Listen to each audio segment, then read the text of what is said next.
Sinabi niya ng actually nanggaling ito sa tauhan mismo Jing Kapil sa Purak, Pampanga, na nagpalabas si Jing Kapil ng 54 million na pundo mula sa disaster funds at ginamit niya sa kanyang eleksyon. Ito ang Wow Trending. Haharap na sana sa pagdinig sa kamera ngayong umaga si Attorney Toto Causing at Pyra Lucas para patunayan ang mga isyu na ibinabato nila ni Pyra Lucas sa mayor ng Porac, Pampanga at pati na rin kay Senador Lito Lapid. Pero ang problema ay hindi nakatanggap ng formal na imbitasyon si Toto Causing galing sa komite ni Congressman Dan Fernandez. At si Pyra Lucas naman, kahapon lang din daw dumating sa kanya ang sulat. Ipinatawag ng House of Representatives si Toto Causing at si Pyra Lucas sa nakaraang pagdinig sa kamera matapos lumabas sa mga vlog nito na itong mayor ng Porac, Pampanga daw na si Mayor Jaime Jing Kapil ay tumatanggap ng 5 million pesos kada buwan galing sa Pogo na Lucky South 99. Hindi lang yan, meron din daw mansion itong si Mayor Jing Kapil, 2 kondo, sports car at ang lahat daw ng mga ito ay katas ng Pogo. Oh my God! Sa bagong revelasyon nga ni Toto Causing na itong si Mayor Jaime Jing Kapil daw ay ginamit ang pondo ng sakuna na nagkakahalaga ng 54 million pesos para daw gamitin sa kanyang pagtakbo bilang mayor sa Porac, Pampanga. Sa eleksyon sa Pilipinas, ang mayor at ang kapitan ang pinakatalamak ang vote buying. Lumabas din sa vlog ni Toto Causing na itong si Mayor Jaime Jing Kapil ay doon pa mismo kumakain sa loob ng Pogo sa Porac, Pampanga. Kaya matapos na isuggest ni Mayor Jaime Jing Kapil sa House of Representatives na ipatawag si Toto Causing at Pyra Lucas, kinasuhan na din ito ng abogado ni Mayor Jing Kapil ng cyber libel. Pero ang lahat ng isiniwalat ni Toto Causing ay dininay ni Mayor Jing Kapil. Komento pa nga ng mga netizen na si Mayor Kapil ng Porac at si Lito Lapid sobra-sobrang pagkamagnanakaw. Sana imbitahan din sila si Lito Lapid at Jaime Kapil para magkaalaman ang ibubulgar sa kanila ni Toto Causing, and let's see and hear kanilang mga palusot, hugas kamay at iba pa. Toto Causing need not to prepare because he is always prepared to tell the truth. He is the fighting senator. Dapat itong si Lapid Leon Guerrero at si Kapil umatin din sila sa hearing sa Senado. Dapat present ang dalawa at magkakaalaman na kasi itong si Leon Guerrero Lapid ay itinatanggi niya na wala siyang alam, di patunayan niya. Alas 10 ng umaga ay magkakaroon po ng pagtutuloy ng hearing ng House of Representatives ng committee na pinangungunahan ni Congressman Dan Fernandez. At ang imbitado sana si Ms. Pyra Lucas, the chairman ng UPAC or United Filipino Against Crime and Corruption. At siyempre, isa rin ako sa iniimbita doon. Ang problema lamang po ay kung hearing mamaya, malamang po na hindi kami makadalo kasi unang-una, ako wala pa ako natanggap na imbitasyon hanggang sa ngayon. So sana marinig ng committee ito na wala po silang napadalang imbitasyon sa akin. At kung mapanood nila itong aking live, titingnan nila dito, andito yung contact numbers ko, may cellphone number ako dyan, meron akong email address, pwede nila ko kontakin dyan, at ako'y humihingi ng pabor sa committee ni kagalang-galang na Dan Fernandez na bilib din ako sa kanya, na bilang isang congressman ay bilib ako sa kanya sa kanyang trabaho, na sana ay manalo siyang gobernador sa Laguna, na maunawaan niya sana na wala ko yung pinadala sa aking imbitasyon at hindi po sapat ang panahon para ako'y magkakaroon ng panahon para maipon ko ang aking mga preparasyon at makagawa po sana ako ng presentation sa House of Representatives. Kailangan makagawa ko ng presentation alang-alang po sa mamamayan na naghihintay sa akin. Ngayon ay tinabagan din ako ni Ms. Pyra Lucas na nakatanggap siya hapon na, gabi-gabi sa kanyang bahay ng imbitasyon. Pero hindi niya rin kaya may sakit din siya, nagkataon. So ngayon, nagkasundo kami, nakiusap ako sa kanya kasi siya lamang ang pinadala ng nakatanggap ng sulat na padalhan niya ng mensahe ang committee ni Congressman Dan Fernandez at sasabihin na sa susunod na hearing na lang kami dadalo. Kung kailan man yun, hindi ko alam. So, pagkatapos, pinasabihan ko sa kanya kung saan ako maimbita, ipadala lamang po sa aking email address. At yun ay sapat na para ako'y tatalima sa kung ano man inyong utos o pakiusap. Okay, let's now go to Kapil. Okay. Kay Jing Kapil po, meron pong istorya na nangyari dyan na kung bakit siya nanalo nung nakarang halalan ay ganito po ang kanyang ginawa. Siya po ay noong bago mag 2022 election, ginamit niya po ang tinatawag na pundo sa mga sakuna, mga bagyo, mga lindol na 54 million na pinalabas niya. Pinalabas niya at hindi ko alam kung paano niya pinalabas, kung paano siya nagkaroon ng authority na ipalabas yun at para gamitin sa kanyang kampanya noong 2022. Kaya po, luging-lugi po ang tinatawag na kalaban niya sa eleksyon. Bakit lugi? Kasi siya may ginagamit na pera at ang kanyang pera ay ginamit niya sa pangangampanya. So talo kanya mga kaibigan. So anyway, yun lang aking masabi, no? So ito may ibubulgar ako dito. Iba pa to sa 5 million a month na topic sana mamaya sa hearing sa Kongreso. Tatanungin kami. Ako, si Miss Pyra Lucas ng Union of Filipino Against Crime and Corruption, chairman, na kung saan namin nakuha ang balita na tumatanggap ng 5 milyon kada buwan si Jing Kapil mula sa Pogo. At saan daw namin nakuha yung balita, yung informasyon na kumukuha na nagkaroon siya, bumili siya ng 2 kondo. At nailabas ang kondo, tinanggi niya. So kaya, nagalit siya ata. Kaya kami pinatawag sa House of Representatives. So anyway, mamaya sana dapat ang hearing. Ngayon, ito ang dapat malaman ng kalaban ni Jing Kapil noon sa nakaraang eleksyon. Sinabi niya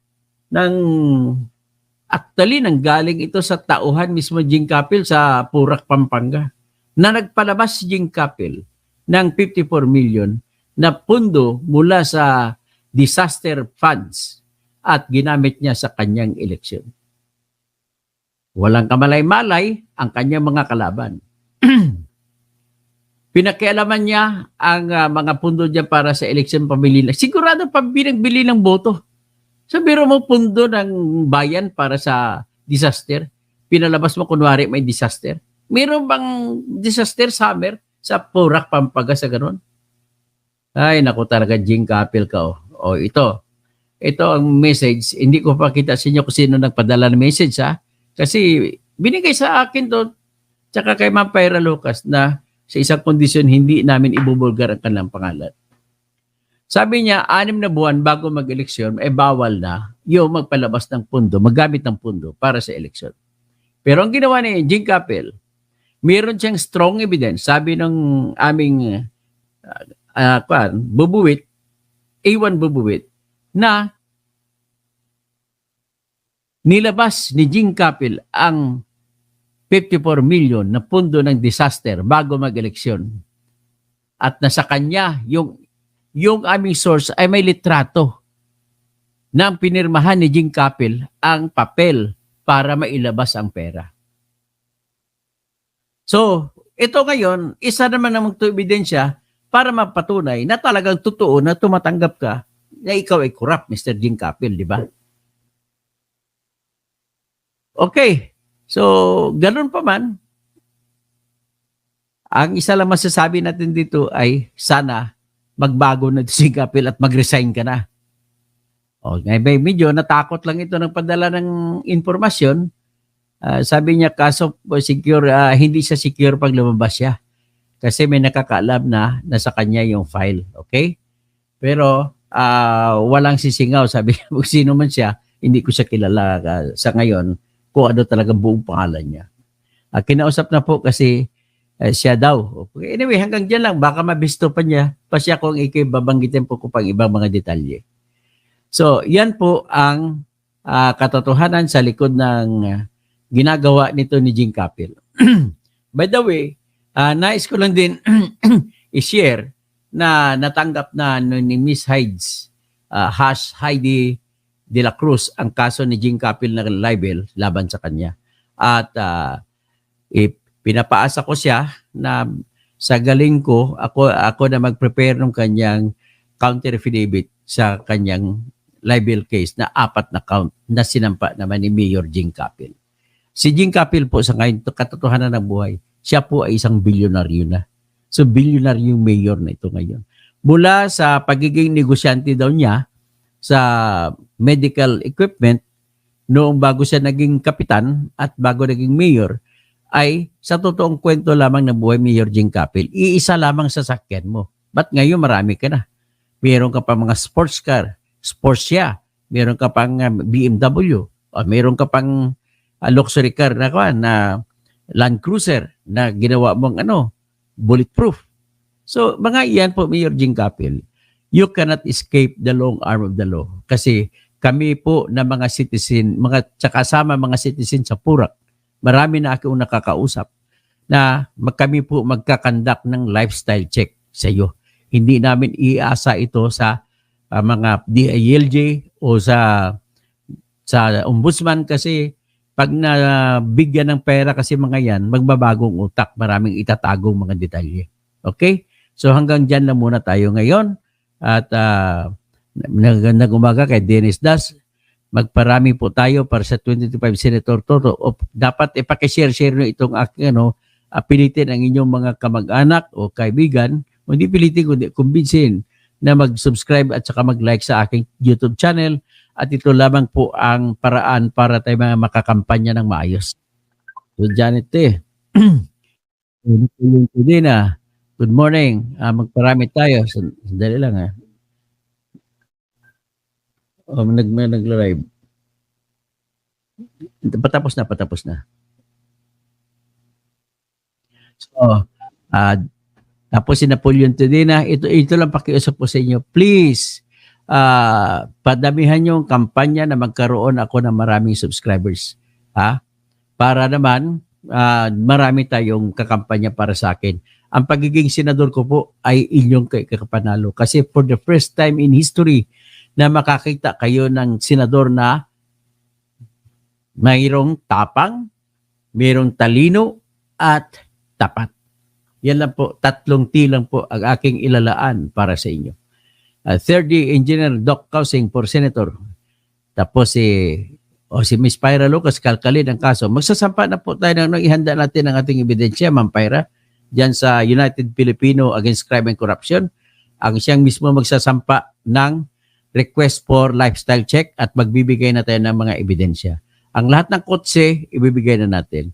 Lahat na yung kundo niya kasama na yun sa magiging lifestyle check at magsasampa tayo ng plunder case doon sa paggamit niya ng pundo na 54 million na para dapat sa mga sakuna na ginamit niya sa kanyang election nung nakaraan na 2022 elections. So Guest House Beach, Doc Attorney Engineer Toto, mabuhay ka for Senator. Support kami, all family, sa Recom ko, sa friend ko. Salamat po. I-recommenda nyo talaga. Dante Cabral. Salute you, Senator Toto. There is no other way. Let me be clear kung bakit ako tumatakbo. Ilang ulit na po nag-election sa Pilipinas. Every time na may election, paulit-ulit ang mga binuboto, paulit-ulit ang mga nanalo. Pero paulit-ulit din ang mga batas na kamangmangan ang lumalabas. Bakit? Kasi unang-una, walang puso yung nananalo. So paano ka pa nakakakuha ng batas na para sa mamamayan? Pangalawa, walang isip ang mga kulang sa ikaisipan ang mga nananalo. Kaya hindi ka maka-expect na magandang batas. Sample lang, ginawa nila ni Tito Soto na batas, yung cybercrime law, nagkagulo-gulo ngayon. Bakit nagkagulo-gulo? Hindi malalaman ng mga abogado at kahit korte mismo naguguluhan kung aling korte ang may jurisdiction para sa bawat kaso sa cybercrime. Example, libel. Cyber libel. Saan mo isasampa ang kasong libel? Halimbawa, sinirang puri ka. Nakalagay po sa dating batas, sa lumang libel law na sa ilalim ng Revised Penal Code, na 3 ang pagpipilian mo na korte kung saan mo sasampa yung criminal libel case o civil libel case. Number 1, kung siya ay public officer doon sa RTC ng probinsya o lalawigan o syudad kung saan makikita kung saan siya nag-oopisina. Pangalawa, kung siya ay pribadong tao, ay doon sa RTC ng lalawigan o ng lungsod kung saan siya nakatira. Pangatlo, pwede mo piliin kung saan ang aktual na inimprinta yung newspaper o pinablish, first published. Ang rule is first published, hindi second published. Okay? So ngayon, dahil cybercrime law, nagsagawa ang cybercrime law na ginawa nila ni Tito Soto sa Section 21 na nagsasabi, walang sinabi ko nung RTC. Ang sinabi lang, ang kaso ay pwedeng hatulan at lilitisin sa Pilipinas kung, number 1, sa Pilipinas makikita ang ginamit na mga device. Number 2, kung sa Pilipinas makikita yung isang elemento ng krimen. Kahit isa lang. Number 3, kung sa Pilipinas nangyari yung danyos o damage. Wala, malabo. Wala hindi sinabi ko anong RTC ba? Although alam naman doon kung sa RTC lang. Pero sinabi kung saan RTC, Manila ba, Quezon City? Alright, paano natin didesisyonan kung saan ang venue, kung saan mo isasampa ang kaso? Halimbawa, si Maharlika, tumira siya sa California. Sa sampa ng kaso, tinira halimbawa si Anthony Taberna. Ang ginawa ni Anthony Taberna sa dami-dami ng korte sa buong Pilipinas, may mula Manila, Quezon City, may Manila, may Pasay City, kung hanggang saan, bakit doon siya nagsampa sa Angeles City? Dapat, rule of primacy, yung Manila Court, dapat doon ka nagsampa, hindi dyan sa ano. Pangalawa, ang hindi alam natin kung ang binabasyan natin ni Anthony Taberna kung saan siya nakatira. Sabi sabihin, sinasample ko lang yan na malabo talaga. Kaya yung kaso ni Anthony Taberna, malabo, yan mananalo. Maliban sa merito, kung may merito man o wala, malabo yung mananalo dahil sa question kung saan ang jurisdiction. Kasi kung walang jurisdiction, hindi pwede magdedesisyon ang korte. Next na mga matinding mga walang kwentang batas na ginawa ng mga senador at mga congressmen ay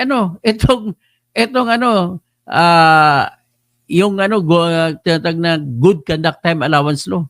Hindi nila nilagay sa kanilang batas na bawal ang mga heinous crimes na bigyan ng pabuya sa tinatag na good conduct times allowance para mababawasan ang kanilang kulong. Dahil hindi nalagay, pinalaya nila ni Paildon at saka ni Bato, yung nakakulong nun si Mayor Sanchez, dami-dami lang pinalaya. And in fairness to them, ang aking stand doon sa batas na yun, in the absence of a clear statement, then there is such a thing as doubt.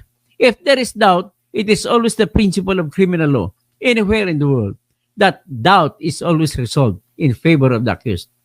Ang tawag namin sa Latin yan ay in dubio pro reo, in doubt for the accused. So iyan po mga klase, mga batas na ginawa na alanganin. Ang dami-daming alanganin. Because of that, kagaya nito, yung batas sa yung paghati ng Maguindanao sa Del Sur at sa Del Norte, nakalagay sa Section 50 nila na sakasakali kung sino manalo sa election ng May 2022 ay siyang upo, kung sino manalong vice governor ay siyang upo na gobernador ng Maguindanao del Norte. Budget, mali. Dapat hindi tinagay ang 2022 na election. Ibig sabihin, sinasample ko lamang sa inyo mga batas na kulang-kulang na ginawa, nagkukunwari na makatao sila. Ang problema, mga tao, makatotoo ba kayo? Next, may utak ba kayo para gumawa ng maayos na batas? O next, ano ba kayo? Yung karakter ninyo, ano ba yun? For self-interest o magnanakaw ang utak nyo? Ganun lamang po ang akin dyan. So,